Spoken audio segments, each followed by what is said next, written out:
All right. Good morning, and good morning to those of us, those of you joining us on YouTube today. If you don't know me, my name is Kyle. I teach here at Thomas Street in a room full of fantastic individuals right here who have been very patient with me and are joining me today for a conversation that I typically have every year with my students. And for today, for the first time, I've decided to share this beyond my own classroom. The reason I'm doing this is primarily to spread. First, I believe in the sharing of stories in general. I believe that storytelling and the sharing of our own journeys has a certain power and a certain influence and can help us connect more broadly and strongly with each other. But I also recognize that I'm in a position of privilege and liberty that allows me to share these stories freely and comfortably with my students and with the people I work with. And I recognize that that's not always the case. So by doing this, I hope that I can offer some encouragement to those who may be queer or trans in the workplace in Peel, and by that token, hopefully help those people feel more comfortable, if they ever choose to do so, in sharing who they are with those that they work with or those that they teach. So those of you joining us on the internet, if you have any thoughts or questions to add over the course of this talk, you are more than welcome. And to my students, good morning. Good morning. We're back. So today is a day that comes around every year called World Coming Out Day. And does anyone want to share with me what coming out means by any chance? Akshita? Like actually coming out of your shell and actually connecting with everybody, like socializing. It can mean that, for sure, but in the context of today's conversation, it means something a little more specific. Would anybody else like to take a guess? Yeah. Telling like someone your sexuality or your gender. Yes, exactly. Sharing your identity. Part of the community. Yes, exactly. Sharing your identity as queer, as trans, or whatever, with those around you, with those in your life. And it isn't something that happens just once in anyone's journey. It's something that happens repeatedly over time. Every time someone who's queer or trans meets someone new, or invites new people into their lives, usually there's a coming out. But often when we talk about coming out, we're talking about the first time, right? The very first coming out. And that's part of what I want to share with you today. But for the benefit of those who may not have a lot of exposure to this conversation, I say the word gay. What do we think of in terms of definition? How would I define? What does it mean to be gay? Anyone? Going once? Going twice? Yes. To like to say, oh, actually, in your terms, like you're a man and you like a man. Exactly. To feel attracted to someone who's the same gender presentation, gender identity as you. And there's several letters in that alphabet. I think the way we usually say it in Peel is 2S LGBTQ plus, which captures a pretty broad umbrella of experiences and walks of life. And I will leave it to those attending with their students to go through anything that needs to be gone through. But I'm going to stick to the one today that applies to me, and share with you a bit of the story that led to me figuring that out, and since then sharing that with others in my life. And so today we are traveling back in time to the ancient prehistoric year of 1993, I think. Yeah, 1993, 1992, around there somewhere. Might have been 94. In that year, I was in grade 2, and I was tiny. And I mean tiny. You got a picture, I was a little blonde boy with a mushroom cut. Yeah, do y'all know what a mushroom cut is? It's like imagine someone took a bowl, put it on your head, and just like trimmed the hair. Just like that. That was this little bowl cut, mushroom cut. So there's me, little blonde boy of 6, 7 years old. And do you all remember what it was like making friends in grade 2? No? For those who may not remember, it is generally, well, at least my experience was, it was quite easy because it didn't take much. I had a very best friend in that grade, and I'm going to use fake names today so that I'm not unintentionally, featuring people in this conversation who aren't willing to. But y'all gonna have to remind me of what fake names I'm using because I'm gonna forget them. For this one, we'll go with Nathan. Nathan. Let's call this friend Nathan. And he was my very, very best friend in grade 1 because I forgot my lunchbox on the bus and he went and got it for me because he was my superhero. And from then on, we were inseparable because that's how easy it is in grade 1 and 2. Someone does something nice, you're friends forever, right? And at the time, I was also I was at a private school. Has anybody ever been to private school in here? Quite a few hands in the air.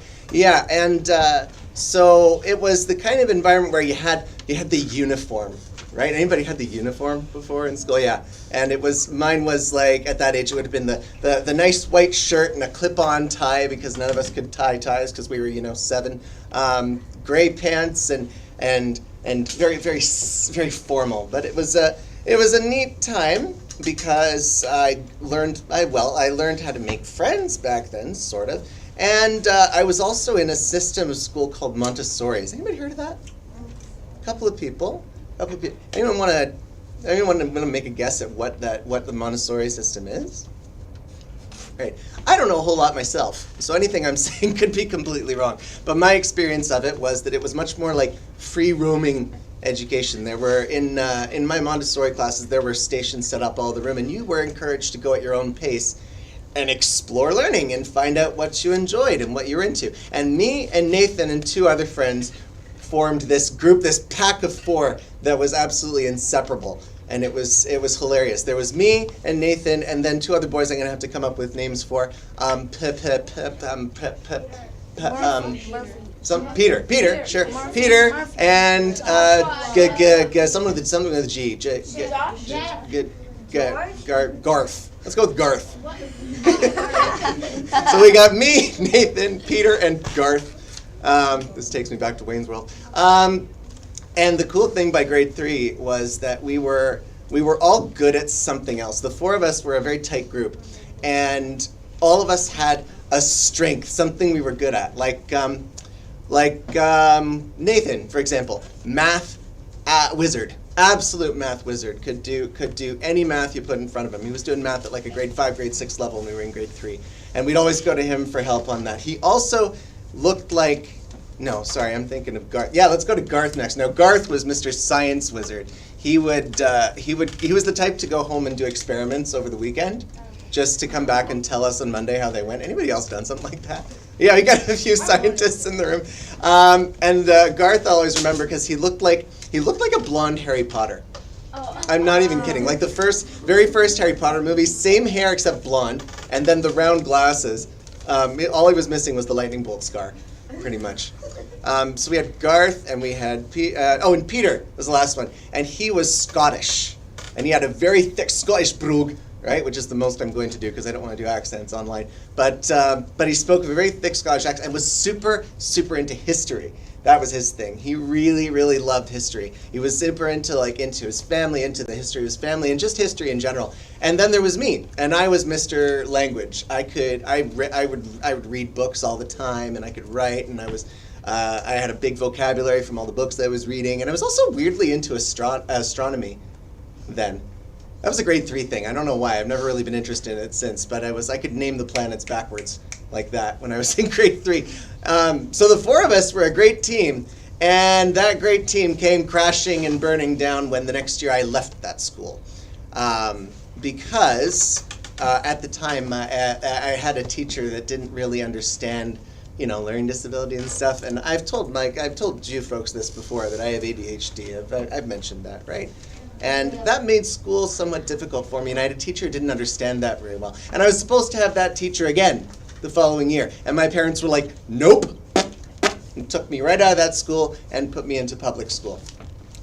And that was a big change for me, because for one thing, I was taken away from every friend I had made. Our pack of 4 no longer existed. I didn't have my friends, and it was a completely different part of the city. And so it was like starting completely all over again. Anybody ever had that experience before? Yeah, I can see that we can relate to that.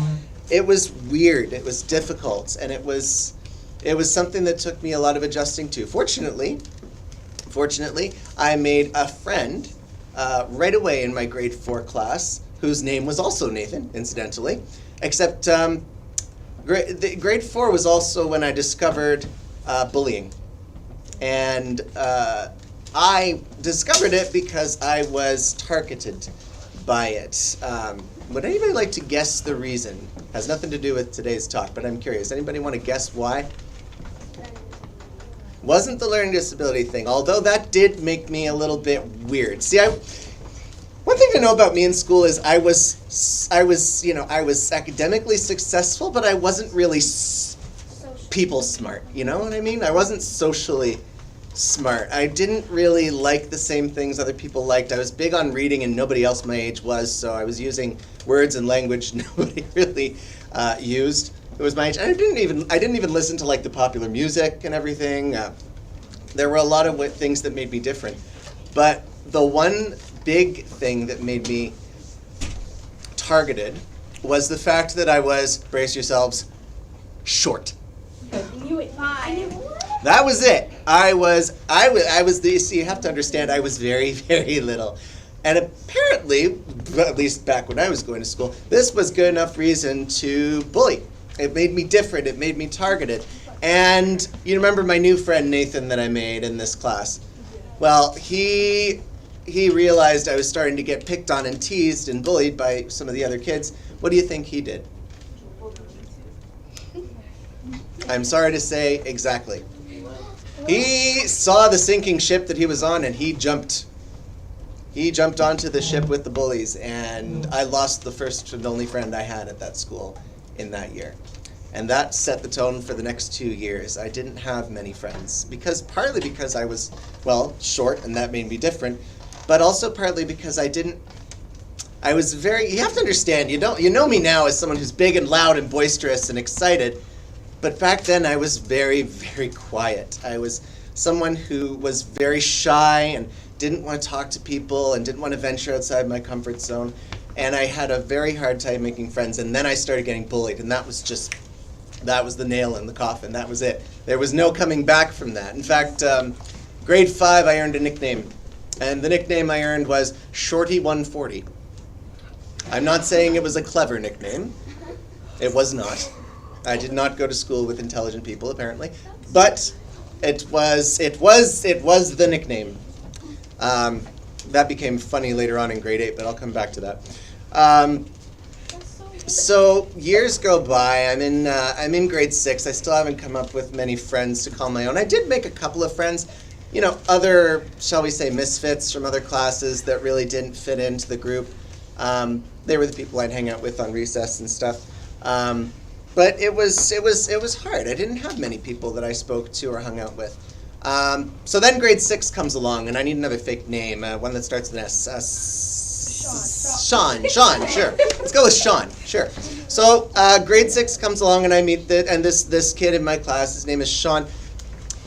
I'm sure you've met someone like this. You know those people in your class who everybody seems to like, and like there's no exceptions. They're just the nicest person in the world, and everybody totally enjoys them, and nobody seems to talk badly about them. Anyone ever known someone like this?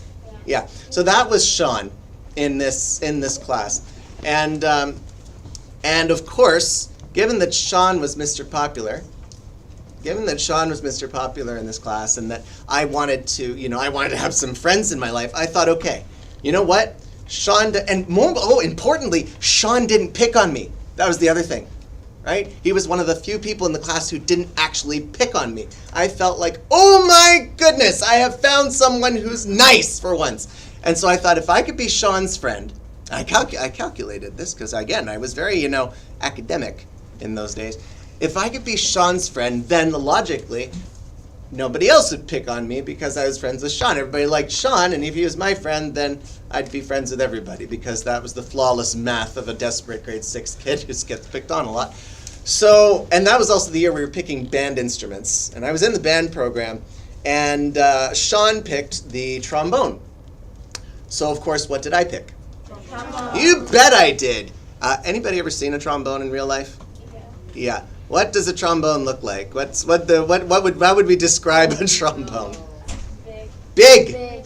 Big. Let's remind ourselves what I looked like when I was in grade 6. Is I was tiny. I was a little tiny boy with little tiny arms, and you got to just imagine me trying to play a trombone, because it was every bit as funny as you can imagine. I'm thinking there's one bit of it that goes over your shoulder, and there's the big old bell here that like the horn part where all the sound comes out, and then there's a huge slide that's sticking right in front of you, and you're trying to reach the last position, and you can't get it. It was ridiculous. It was totally ridiculous. There was no way I should have picked the trombone when I was in grade 6. But why did I pick the trombone? Because you wanted Because Sean did. Because I thought if I could play the same instrument as Sean, that means I sit next to him in band every time we have music. And if we're spending that much time side by side, there's no way we won't end up friends. Well, that didn't work. But it's not, and it isn't even that it's, like, I understand why it didn't work, right? Because Sean was a nice kid, but being nice, being pleasant, does that mean you have to be friends with everybody? No. Right? Sean was nice to me, but we weren't friends.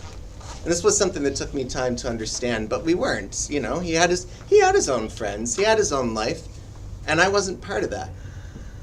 And that's fair. It sucked at the time, but honestly, that's fair. Nobody was saying he had to be. So I kind of continued on through my middle school year. I went to a K-8 school, so it wasn't exactly middle school, but I continued on through my grade 6, grade 7. I did give up the trombone partway through that year, for obvious reasons. But I kept on going, and the bullying, unfortunately, only got worse. It wasn't a fun time for me, and there were times that it got very dark for me, and this was partly, the surface reason was because I was short, but honestly it was just because I was different, right? Quieter, not into the popular things. And that was just the way it was. And so, we eventually get to my grade 8 year. And this is the point where some things start to happen. And the first thing that happens is, anybody in here familiar with the name Ricky Martin? No? Okay, I'm old. A vague hand up there. Okay, anybody ever heard the song Living La Vida Loca? You know, upside, inside out, living la vida loca. She will, you know, okay, I'm making a fool of myself in front of like how many people here, but y'all, has anybody heard that song before? Okay. What you have to picture is Ricky Martin was a big pop star at the time. He was like the most popular guy in music. I'm not even kidding. And I won't even, maybe not most popular, but he was one of those that nobody disliked. Even if Ricky Martin wasn't your favorite, there was no reason to dislike him. Everybody seemed to like, or at least appreciate his music. What would be the equivalent of that today? Is there like a singer or an artist that everyone seems to like these days? No. Absolutely. Everybody finds Everybody has a different opinion. Well, I want you to imagine someone most people like and go that way, because that was Ricky Martin. And he was also the type that you'd come to school and everybody would be talking about him, too. Because, for one thing, he was gorgeous, so all the girls loved him, right? And the guys thought his music was fun, and also, you know, it was one of those girls want him, guys want to be him type of things. You know what I mean? Like One Direction. So, yeah, okay, One Direction, sure, I think. Have to do some research to find out how well that works, but okay. And then, and again, keep in mind, I was not Mr. Popular. I didn't listen to the music everybody listened to, but even I was familiar with Ricky Martin, right? So imagine my surprise when I come to school one day, and suddenly nobody is talking about him at all. Not a sing. It's like there was a light switch overnight. It was like the guy died, honestly, because suddenly there was no conversation about him. People were talking about someone else, but it wasn't just that. People were actively not talking about him. If his name came up, the conversation would shut down right away, and people would start talking about something else. And I had no idea what was going on because, I remind you, I had no friends, so I had nobody to ask. I didn't know, you know, where was I going to find out? And eventually, over listening to conversations, I started overhearing little details, and I finally heard someone tell someone else, Ricky Martin is gay. And my first thought at the time is, well, is he going to get better? Because I thought he was sick. Because I didn't know. See, you have to understand, I did not know what gay meant. The only time I had ever heard that word used was, what do you think? What do you think?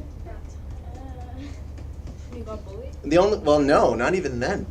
There was only one context, one reason that I would hear this word. Why were people using it? What were people using it as? Something bad, an insult, right? That's the only time I would hear it. When people were slinging it at each other in the hallways. This is gay, that's gay, the textbook's gay. That one never, I didn't really figure that one out. I'm not sure how a textbook can be gay, but let's leave that alone. Yeah, but it's still, you're right, it still does happen. How many people hear that at recess or at lunch or with other people, and people use that? Yeah, there you go, right? This is something that's still a thing somehow years later. But at least now we talk about it. Back then there was nothing, no context. Teachers wouldn't have, the pride flag on the wall would not be a thing. It was something we weren't allowed to talk about, that teachers weren't allowed to talk about. And so I had no idea.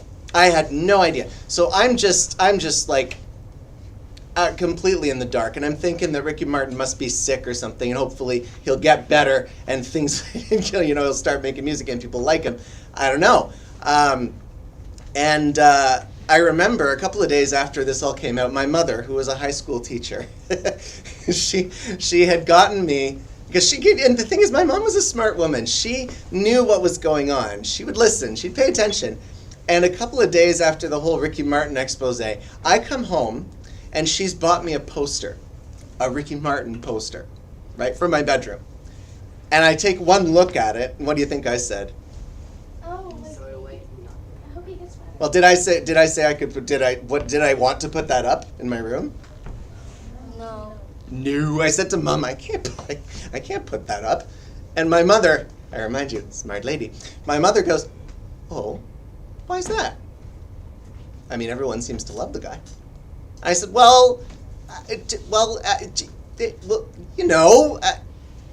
because see, like, because he's like, and of course my mom's like, no, I don't know, Kyle, why don't you tell me? I said, well, because people are saying at school, like, that he's gay and stuff. And my mom, smart lady, my mom looks at me and goes, oh, is that bad? And I kind of went like, because I realized I didn't have an answer to this question, right? If it had been anyone else asking me, I would have said yes, without hesitation. But it was my own mother, right? And I'm used to my own mother being smarter than me, which I know is weird when you're 12 years old, but humor me.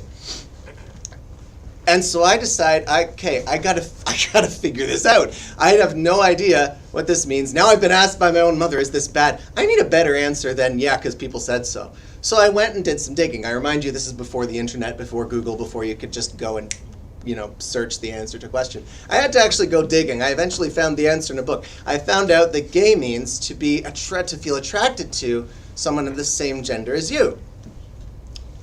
And my first thought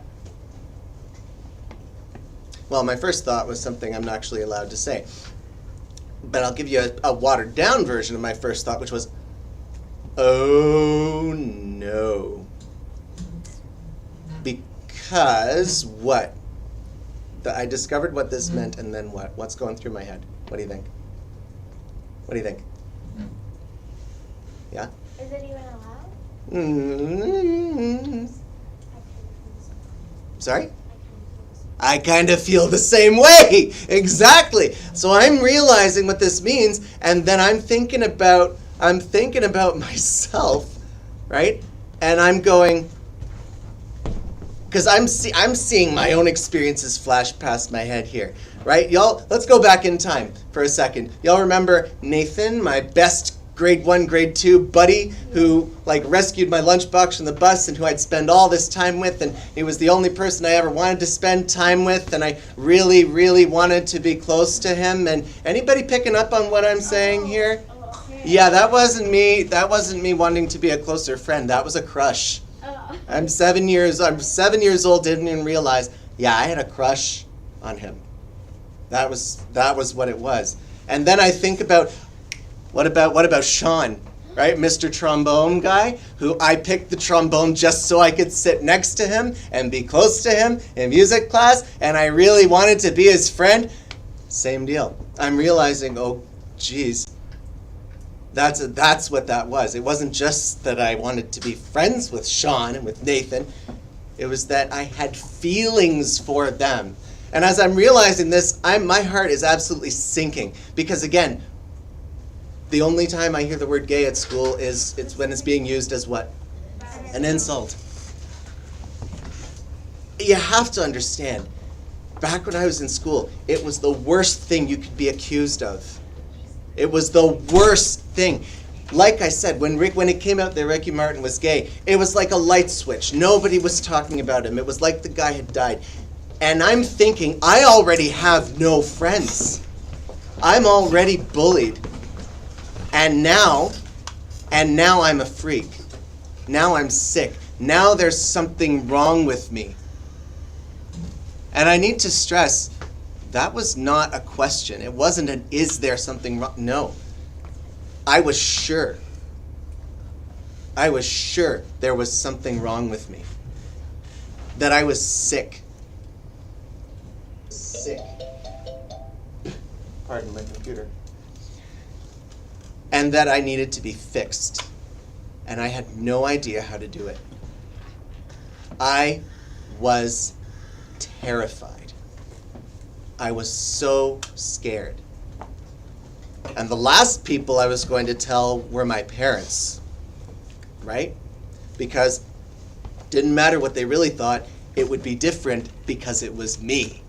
How many people have ever had that thought, right? Your parents are good with such and such and such and such when it's someone else, but when it's me, they will not tolerate it. Yeah? Anybody ever had that pass through their minds before? And that was where I'm living.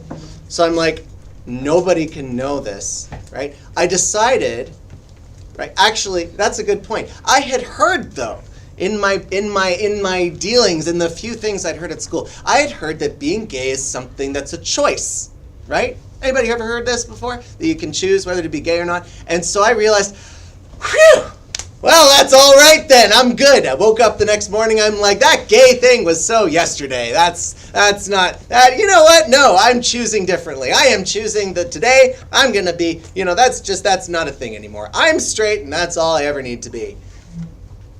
Did it work? No, of course it didn't work because we know, right? Being gay or being bi or being trans or whatever, it's not something you choose. It's not something you decide. You don't wake up one morning and go, well, I'm going to be gay today. No, it doesn't work that way, right? So I couldn't just turn it off. I couldn't just choose not to. So I had to come up with another plan.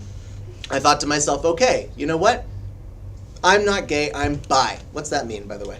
Anybody? Attracted to both genders. Yes, that you have an attraction to both sides of the gender spectrum, right? And so I thought, okay, I can just, ignore the gay half and, go with the straight half, and I can keep this a secret. No one ever needs to know. I won't tell anybody.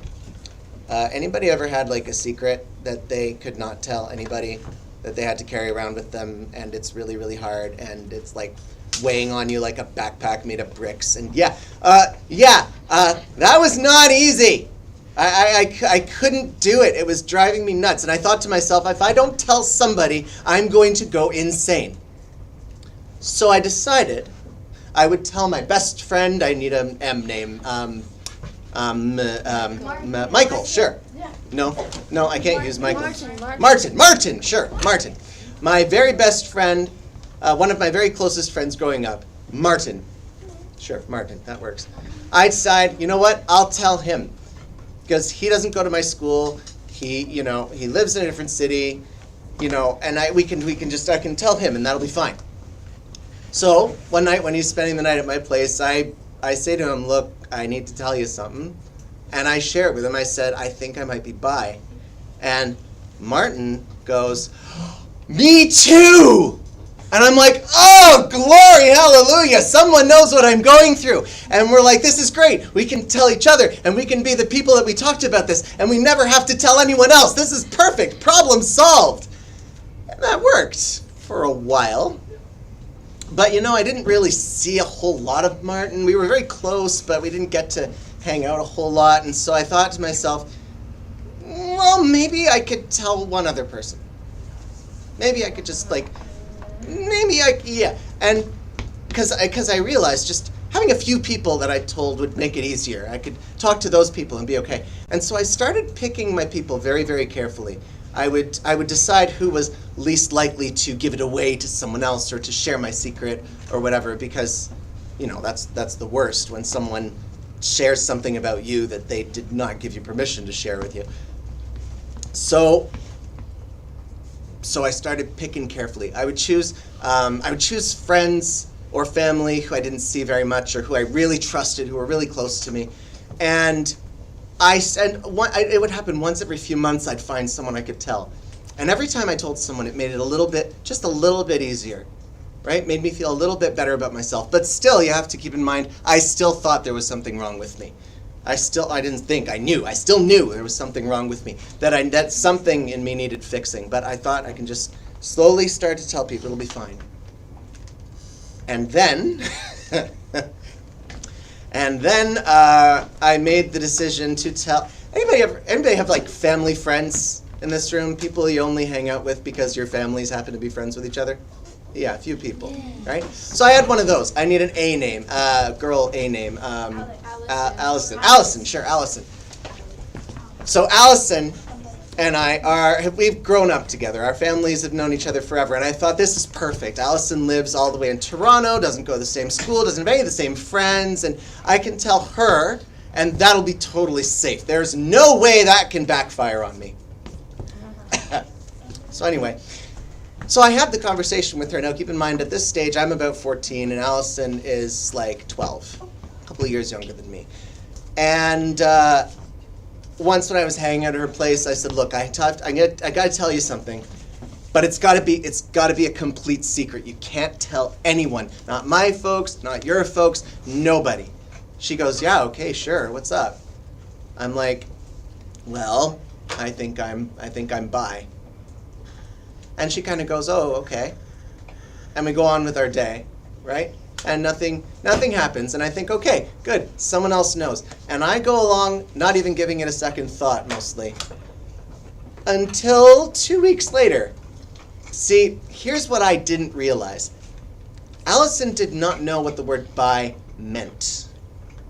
So all she knew was that I had shared this big secret with her. Something so secret that I couldn't tell my folks, I couldn't tell hers, and nobody needed to know.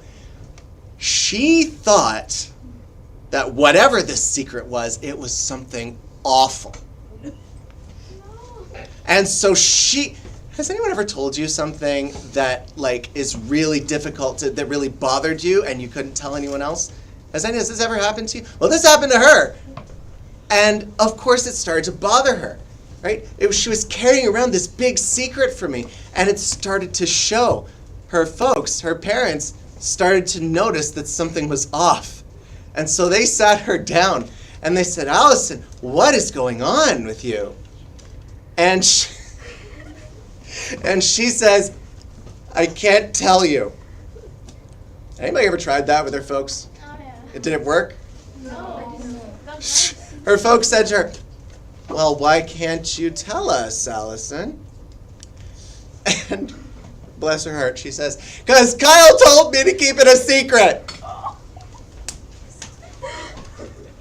Well, now, here we go. So the next thing that happens is her dad, who's a very calm and reasonable person, calls up my parents and goes, what is your kid talking to my kid about? I'm going to come down there and I'm going to find out what's all going on. And my dad is like, whoa. Hang on. Let's see what this is all about. So my parents come to me.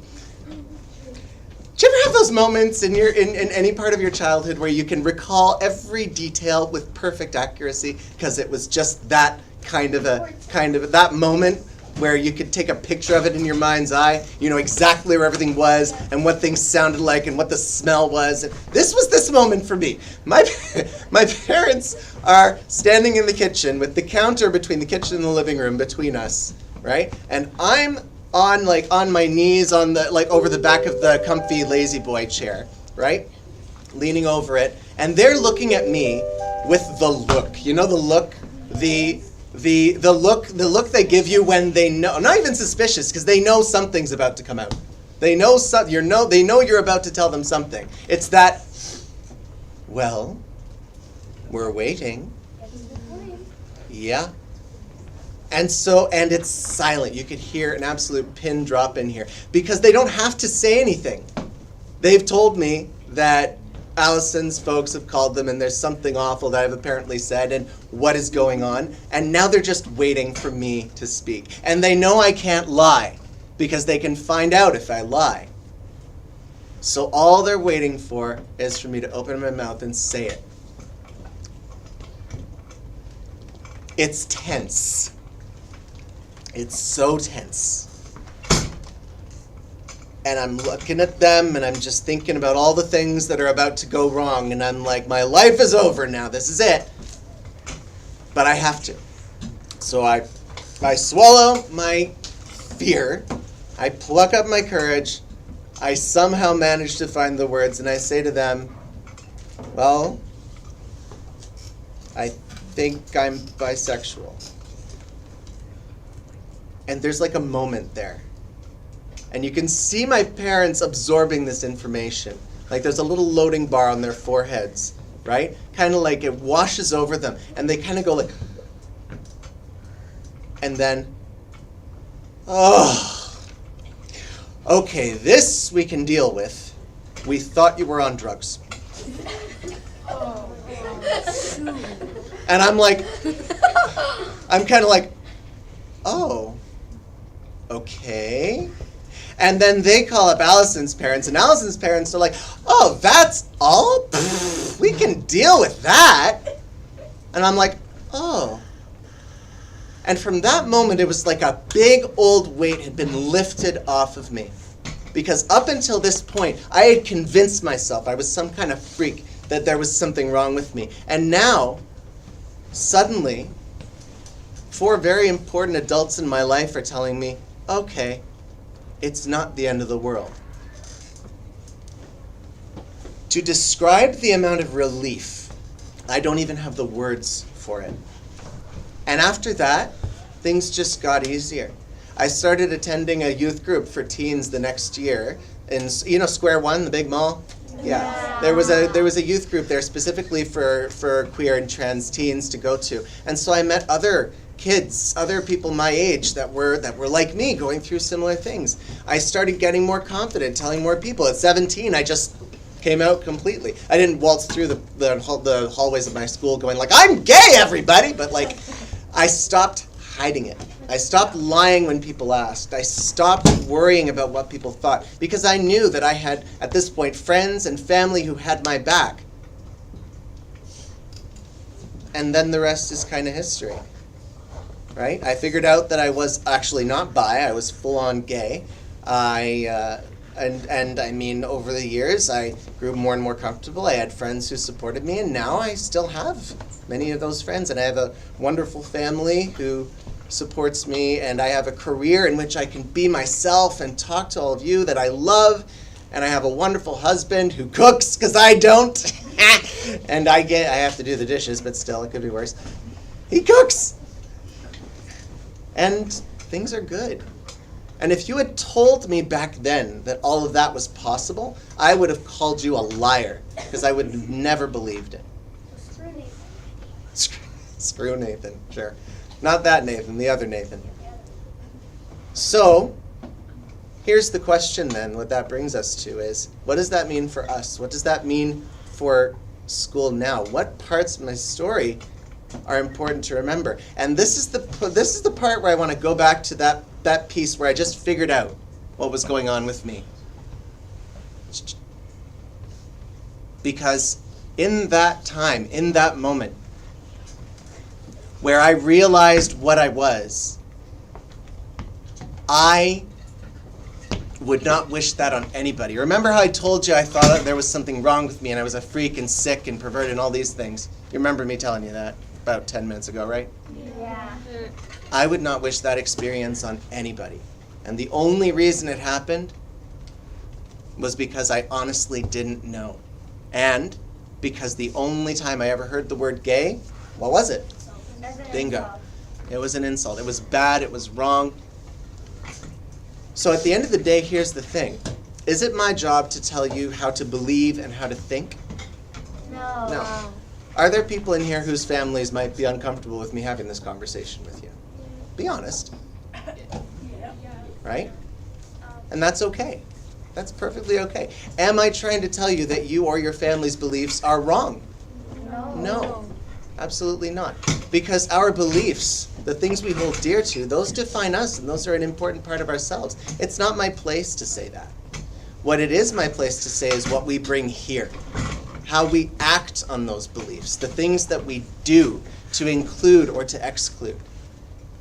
The message is that regardless of what our own beliefs are, no matter what we think, how we behave, how we act on it, is the important part.